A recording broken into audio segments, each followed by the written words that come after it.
প্রিয় দর্শক, আবারও হাজির হলাম আপনাদের সামনে নতুন আরেকটি ভিডিও নিয়ে। আজকের ভিডিওতে আপনারা দেখতে পারবেন জুক বনাম লবণ রসায়নের এক বাস্তব যুদ্ধ। জানেন কি জুকের শরীরে লবণ ছিটালে কেন সে কুঁকড়ে যায় বা মারা যায়? এর পেছনে লুকিয়ে আছে এক আশ্চর্য রসায়ন, অসমোসিস প্রক্রিয়া। জুক একটি জলজ প্রাণী যার শরীরের ভেতর পানির পরিমাণ অনেক বেশি। এজন্যই জুককে হাতে স্পর্শ করলে অনেক সময় নরম লাগে এবং লবণের ঘনত্ব কম।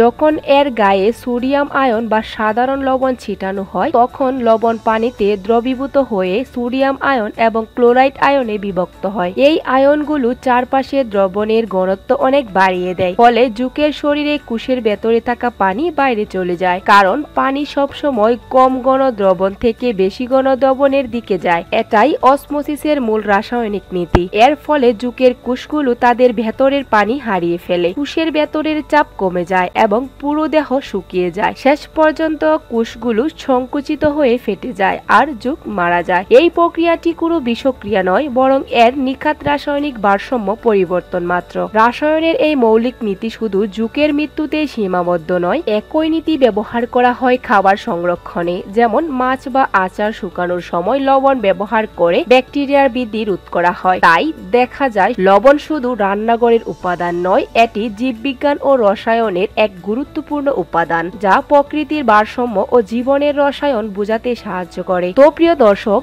আজকের ভিডিওটি যদি আপনাদের বিন্দুমাত্র ভালো লেগে থাকে তাহলে আশা করি অবশ্যই আমাদের এই চ্যানেলটি সাবস্ক্রাইব করে যাবেন।